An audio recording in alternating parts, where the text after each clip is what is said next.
I have a weld sample here I cut off, and it's pretty rough from cutting. I don't know if you can just see all the score marks where I hit it with the grinder to knock it down flat.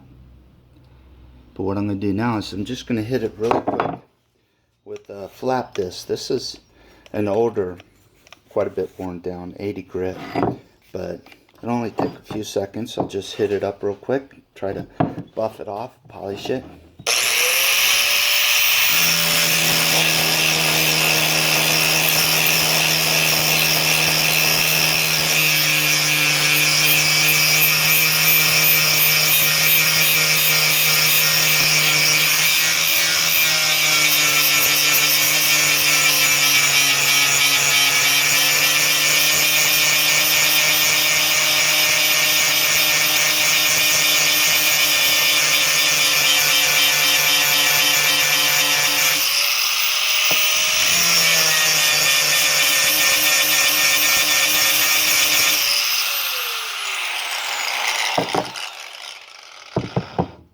I probably didn't need to go quite that long.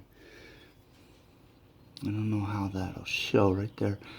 You can see it still has a lot of lines. That was an 80 grit. So I'm just going to grab a piece of sandpaper.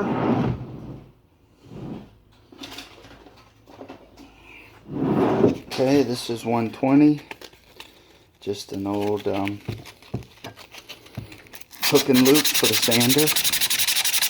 Just give it a little bit of a buff real quick.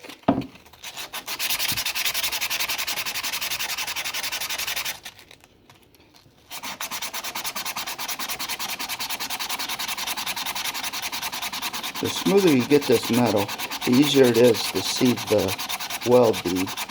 But you don't have to spend a lot of time just to check out your penetration.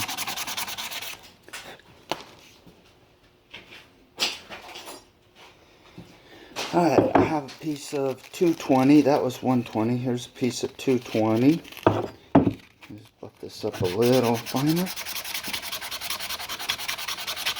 I hit it a little longer with the flap disc than really needed because I wanted to warm up the metal. If it's warm, the navel jelly actually reacts better and faster.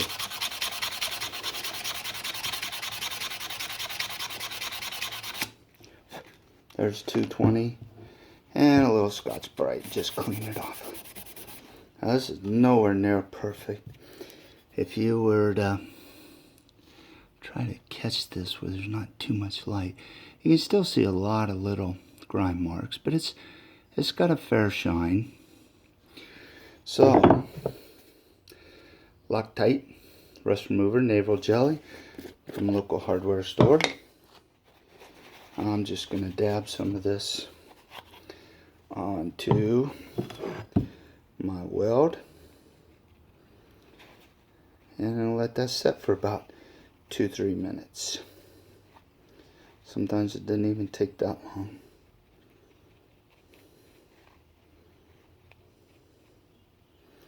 I'm just globbing it on there. I'm going to set that aside, turn the camera off for about 2 minutes, and I'll come back. It's been about 2 minutes, maybe 3. So I want that off. I don't know how this is going to show up on this camera or not, but I can see it pretty well. I'm going to see if I can find a spot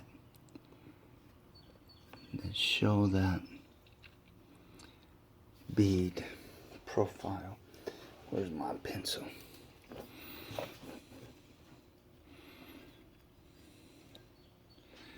Alright, you can see this side is pretty straight. This side has a nice even. I don't have near as deep a penetration on this bottom plate as I would have liked to. And this side being straighter shows not as much penetration. I don't see any cracks or anything. So I've got a full fusion, but I would have liked to have a little more rounded profile. I was probably holding the stick not perpendicular to this gap. This groove's in there, but that just gives you an idea Oh, that's a little better picture